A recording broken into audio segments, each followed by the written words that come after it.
Les amis, comment allez-vous? Désolée, je suis un peu fatiguée. En fait, cette nuit, on est passé dans la zone silencieuse.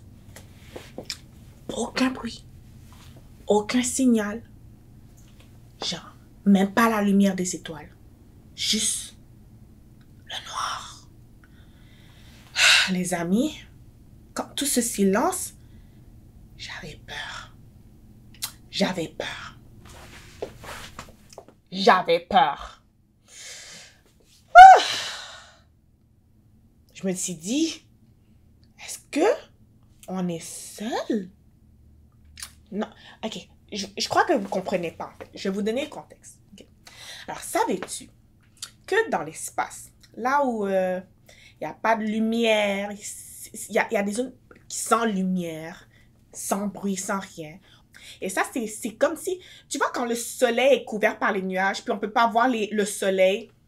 Oui, c'est ça, mais comme pour l'espace. C'est des nuages super, super denses, super épaisses, ok, qui empêchent la lumière de toute chose de passer. Alors, c'est comme si tu regardais dans le vide. Alors, couvre tes yeux, couvre tes yeux. Tu peux quand même voir la lumière, non? Mais on pouvait rien voir et c'était tellement, tellement silencieux, les amis. Puis, j'ai stressé. J'ai stressé. Mais vous savez ce que j'ai entendu? Bip. Bip. Ça, c'était quoi? Ma navette. Oui, c'était la navette. Bip. Bip. Bip, bip, bip, bip, bip, bip, bip. Elle ne s'est jamais arrêtée. Elle a continué sans arrêt. Et vous savez à quoi ça m'a fait penser? À notre grand Dieu. Je me sentais tellement mal. Comme, il est là. Dieu est toujours là pour toi. C'est vraiment sa fidélité. Ça, c'est notre vérité du jour, les amis. Dieu est grand, il est fidèle. Je me sens mieux. Répétons-le, les amis. Dieu est grand, il est fidèle. Oui, il est toujours à tes côtés. Il ne bouge pas, il ne part pas. Même quand tu te sens seul, sache qu'il est toujours là, à tes côtés, près de toi. Et juste entendre ça, ça me redonne toute l'énergie. Non, je suis plus fatiguée. Et non, j'ai plus peur. Je sais qu'il est là. Je sais qu'il est grand. Je sais qu'il est fidèle. Et je suis prête à continuer cette mission. Oui, les amis, je suis... je vais manquer l'étoile, le fil. Désolée, les amis. Je dois... Vite, file et découvre la fidélité de Dieu. Je te reviens.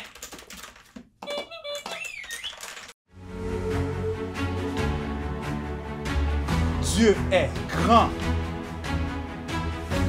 Il est fidèle.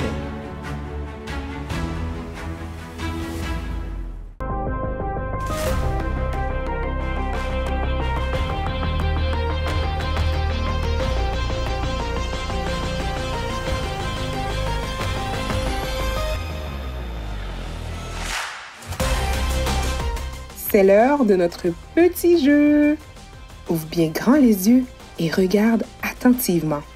Essaye de retenir tous les détails. Il y aura une deuxième image, presque pareille. Mais attention, il y aura des différences. À toi de les trouver. Tu es prêt? C'est parti!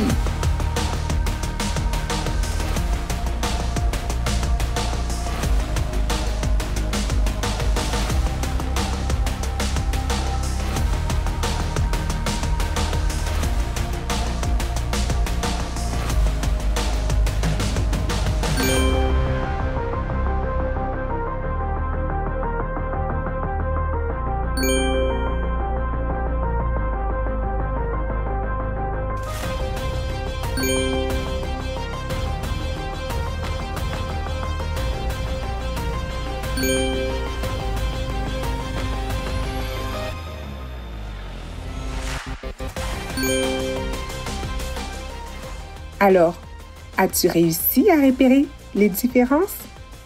J'espère que oui. Reste bien attentif Il y a encore plein de choses à découvrir.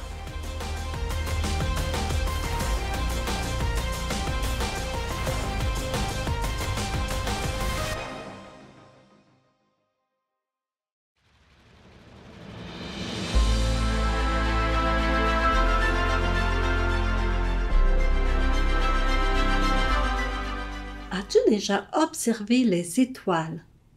Même si elles se ressemblent toutes, leur taille, leur température, leur luminosité et même leurs couleurs sont différentes. C'est comme nous sommes tous différents. Dieu a créé chaque personne de manière unique. Et la Bible nous rappelle que l'amour et la miséricorde de Dieu sont pour tous les êtres humains. La Bible nous parle de différents peuples qui vivaient dans un pays appelé Canaan. Dieu avait donné aux Cananéens beaucoup de bonnes choses, mais eux ne voulaient pas servir Dieu. Ils adoraient des idoles, de faux dieux. Leurs actions étaient très mauvaises et ils ne voulaient pas changer. Dieu leur a laissé du temps pour changer, mais ces peuples n'ont fait qu'empirer. Par conséquent, Dieu a décidé de les punir. Dieu ne prend pas plaisir à punir les pécheurs, mais parce qu'il est juste et parfait, il doit punir le péché. Il a donc décidé de punir les Cananéens et de donner leur pays à son peuple élu, les Israélites. Il y avait dans le pays de Canaan une femme qui s'appelait Rahab. Elle vivait dans la ville de Jéricho. Elle était bien connue dans cette ville à cause de la façon dont elle vivait. Elle vivait dans le péché. Toi et moi sommes aussi des pécheurs. Le péché, c'est vivre, penser ou parler d'une manière qui ne plaît pas à Dieu. De façon naturelle, tu désires faire des choses qui ne plaisent pas à Dieu parce que tu es né avec le désir de pécher. Être méchant envers les autres ou même envers les animaux, ce sont des péchés. Manquer de respect envers tes professeurs ou tes parents, ce sont aussi des péchés. Des choses qui blessent les autres et qui déplaisent à Dieu. Dieu ne permettra pas que le péché dure à tout jamais dans ce monde. Il a promis de punir le péché. La Bible dit, « En réalité, ce sont vos fautes qui dressent une barrière entre vous et votre Dieu. » Dieu dit que tes péchés créent une séparation entre toi et lui. C'est ça la punition pour les péchés, c'est d'être séparé de Dieu, être pour toujours privé de sa bonté. Oui, les conséquences du péché sont terribles. Rahab vivait dans le péché. Elle faisait des choses qui ne plaisaient pas à Dieu. Un jour, des espions de l'armée israélite sont venus chez elle. Ces hommes étaient venus secrètement pour explorer la ville que Dieu allait leur donner. Même si Rahab savait qui étaient ces espions, elle les a cachés des soldats du roi qui cherchaient à les capturer. Elle les a fait monter sur le toit de sa maison et les a cachés pour que les hommes du roi ne puissent pas les trouver. Après le départ des soldats, Rahab a dit aux espions, « L'Éternel, je le sais, vous a donné ce pays, et tous les habitants du pays tremblent devant vous. » Rahab savait que ce n'était pas vraiment les Israélites qui allaient punir les Cananéens et leur enlever leur pays, mais que c'était Dieu lui-même. Les Cananéens servaient beaucoup de faux dieux, mais Rahab reconnaissait que les Israélites, eux, servaient le seul vrai Dieu. Elle a dit, « Nous l'avons appris et nous avons perdu courage, car c'est l'Éternel votre Dieu qui est Dieu en haut dans les cieux et en bas sur la terre. » Rahab savait que Dieu est le seul vrai Dieu qui règne sur tout l'univers. Dieu l'avait aidé à le connaître. Dieu aimait Rahab. Et Dieu t'aime toi aussi, et il veut t'aider à le connaître. La Bible enseigne que Dieu a créé toutes choses. Peux-tu penser à une chose que Dieu a créée? Il a créé l'univers tout entier et tout lui appartient.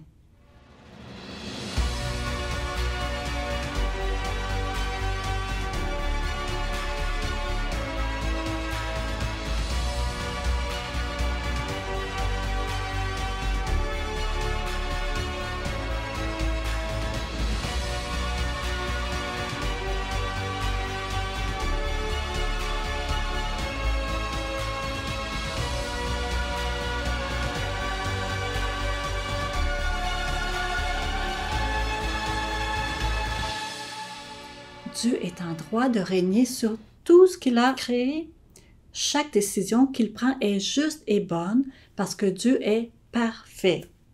Il est saint, ça veut dire qu'il fait toujours ce qui est bien et il t'aime beaucoup.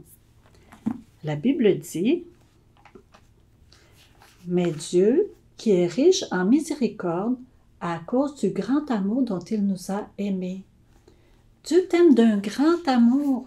Il veut que tu saches qui il est réellement. Rahab avait appris à connaître Dieu en entendant parler des choses extraordinaires qu'il avait faites pour les Israélites. Elle savait que Dieu allait détruire Jéricho et donner le pays de Canaan aux Israélites.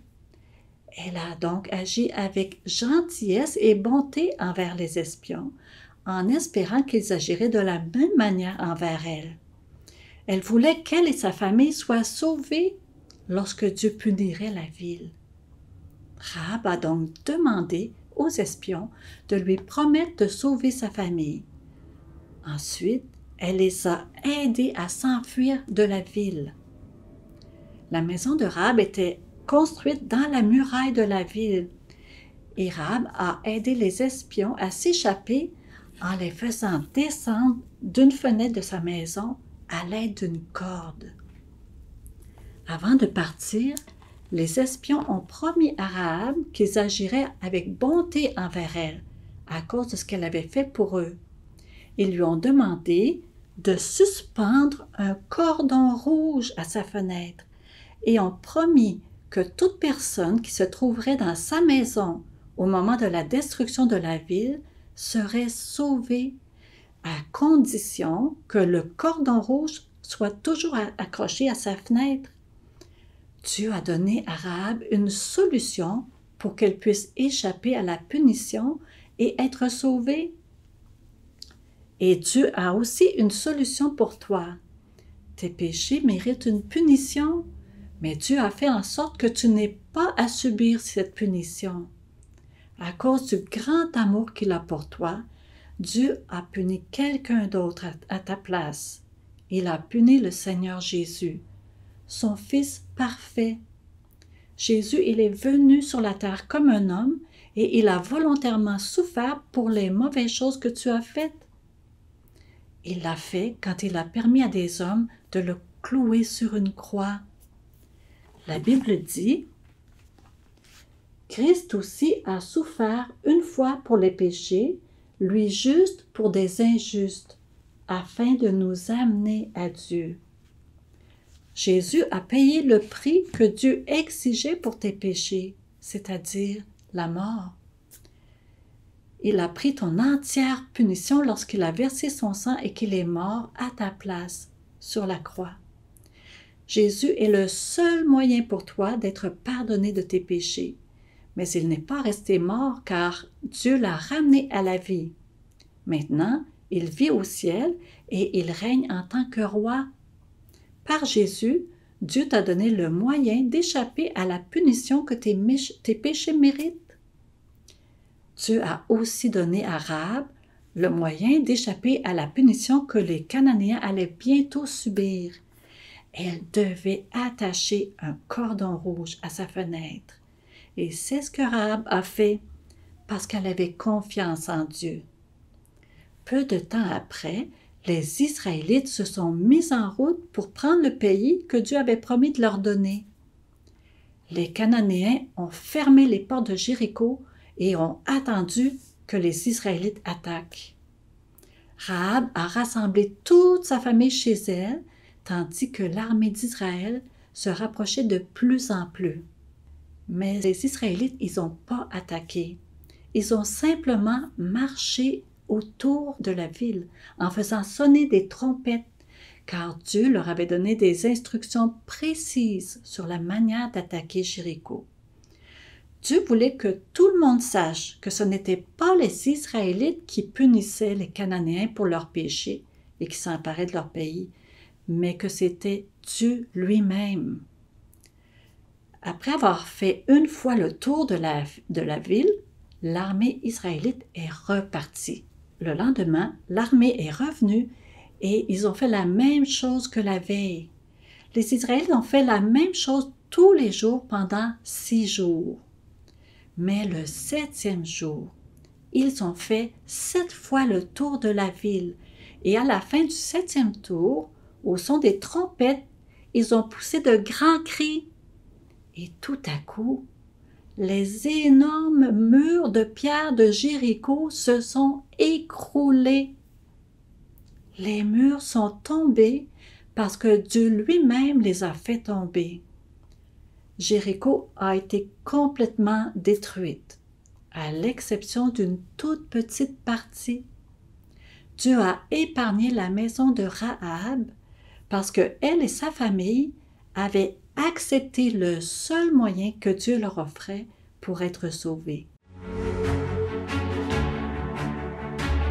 Dieu est grand. Il est fidèle. Elle et sa famille avaient accepté le seul moyen que Dieu leur offrait pour être sauvés. Et Dieu a fait tout ce qu'il fallait pour que tu puisses être sauvé toi aussi de la punition que méritent tes péchés. Jésus est le seul sauveur. Il est le seul moyen pour toi d'être sauvé de tes péchés. Il est mort sur la croix, il a été enseveli et il est revenu à la vie pour te permettre d'échapper à la punition que tu mérites pour tes péchés. Quand tu crois en Jésus comme ton sauveur, Dieu pardonne tes fautes. La Bible dit « Afin que quiconque croit en lui ait la vie éternelle. » Croire en Jésus, c'est lui faire entièrement confiance pour être sauvé de tes péchés. Lorsque tu mets ta confiance en Jésus, Dieu te fait miséricorde. Il ne te punit pas pour tes péchés, mais il te pardonne et il t'accorde la vie éternelle auprès de lui dans sa demeure parfaite, le ciel. Il sera ton Dieu, il sera avec toi dès cet instant et pour toujours. Si tu n'as jamais cru en Jésus comme ton sauveur, voudrais-tu croire en lui aujourd'hui et recevoir son pardon? Si oui, alors tu peux lui dire dès aujourd'hui que tu crois en lui, que tu crois qu'il est mort pour tes péchés et qu'il est ressuscité et qu'il vit maintenant au ciel. Demande-lui de venir dans ton cœur aujourd'hui même pour être ton sauveur et Seigneur.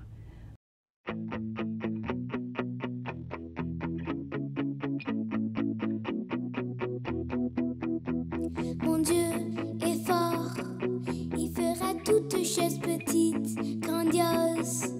Rien n'est jamais impossible à un super merveilleux Dieu. Chaque jour, je le crois, Dieu est toujours là pour ma famille et pour moi. Chaque jour, je le crois, plus grand est celui qui vit au-dedans de moi. Super grand, super fort, super merveilleux Dieu, super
super merveilleux.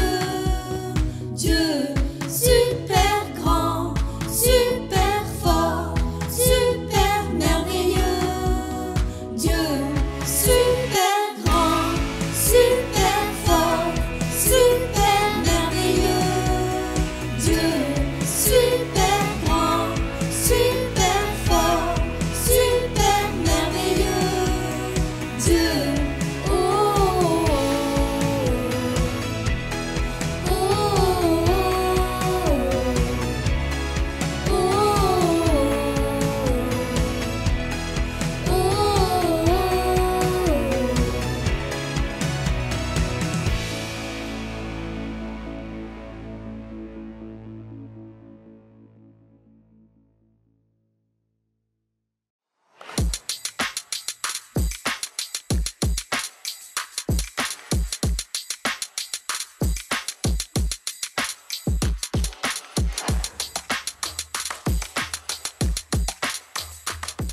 Salut tout le monde, bienvenue encore à l'entraînement spatial ultime.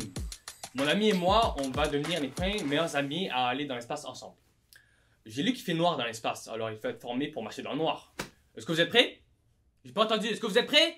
Ok, parfait. Bobby, tu peux venir? Ok, alors il faut marcher dans le noir là. Ouais. Ok, Non, pas de ce côté-là, de l'autre côté, je suis de l'autre côté. Non, Si, je suis, non, de l'autre côté, Ok. J'ai dit, allez, arrête-toi. Ok, tourne-toi doucement, tranquillement. Je suis de ce côt-là, ok. Ah, on va s'aider, Oh, ok, oh, mutuellement, ok? Ok, ouais. Alors, je vais te diriger et toi tu me diriges. Ok, Alors, tu prends Kata vers l'avant et Uh-huh. tu tournes à gauche et c'est tout. à gauche. Non! Ah! Tu vas où? Mais tu m'as dit à gauche, oh, ok, l'autre gauche. Ouais. Ok. Désolé, parce qu'il y avait cette gauche-là, puis l'autre gauche. Ok. À mon tour. Vas-y. Attends, ok. Ok, donc, tu fais un pas en arrière, ok? Ok. Ensuite, tu tournes 2 fois sur toi. Exactement. Puis après, Wow! Ah! Vite! Événement Oh, catastrophique! événement catastrophique! Oui! Ben bon! Éruption solaire!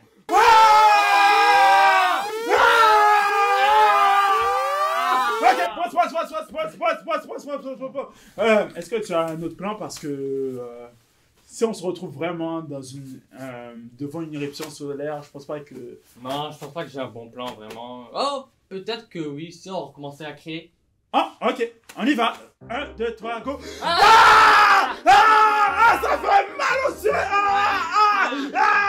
Ok, pause. Ok, non, ok, définitivement, c'est pas le meilleur plan que nous avons, parce que si on se retrouve vraiment dans l'espace, puis que...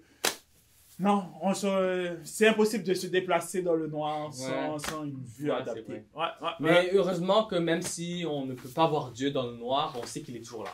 Oui, c'est vrai, Dieu est toujours là, même quand il fait le noir le plus profond, super noir. Donc, oui, Dieu est toujours là. Et tu sais quoi, ça me fait penser que aujourd'hui, c'est la journée nachos. Let's go! Donc, on y va? Ouais, on y va? On veut des nachos. Oh, veut des attends, je dois nachos. m'entraîner une dernière fois à marcher dans le noir. Ok, let's go. Non. Au!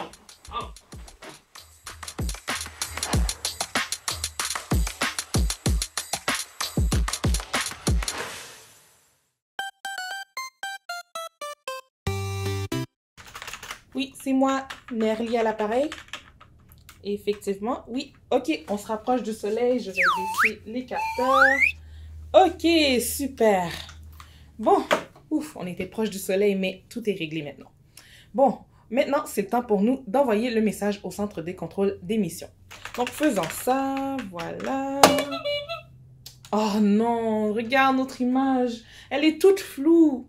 Mais qu'est-ce qu'on va faire encore une fois? Ben, tu le sais déjà, hein? Oui, tu vas m'aider à expliquer c'est quoi le message qu'on veut transmettre au Centre des contrôles d'émission du Canada. OK, donc on va voir la première image. Oh, dans notre image, dans les paroles de ce chant, ça dit « Tous les jours, il luit fidèlement ». Dans la nature, qu'est-ce que Dieu, le Créateur, a créé qui nous montre sa fidélité? Oui, exactement. Le soleil qui se lève chaque matin et qui se couche chaque soir. T'es vraiment bon. OK, on va envoyer ça. Oh, regarde, notre image est beaucoup plus nette maintenant. Donc, on continue.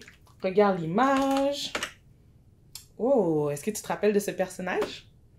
Oui, c'est Rahab. Comment est-ce que Dieu lui a montré sa fidélité? Exactement, Dieu a tenu sa promesse en sauvant sa famille lorsqu'elle a attaché le cordon rouge. T'es tellement bon! Wow! Maintenant, on va voir notre image et c'est beaucoup plus clair maintenant. Dis la vérité avec moi. Dieu est grand, il est fidèle. Exactement, Dieu est grand et il est tellement fidèle. Et maintenant, on peut envoyer notre grand message au centre des contrôles d'émission et c'est envoyé maintenant. Et nous, on se dit à bientôt. Bye!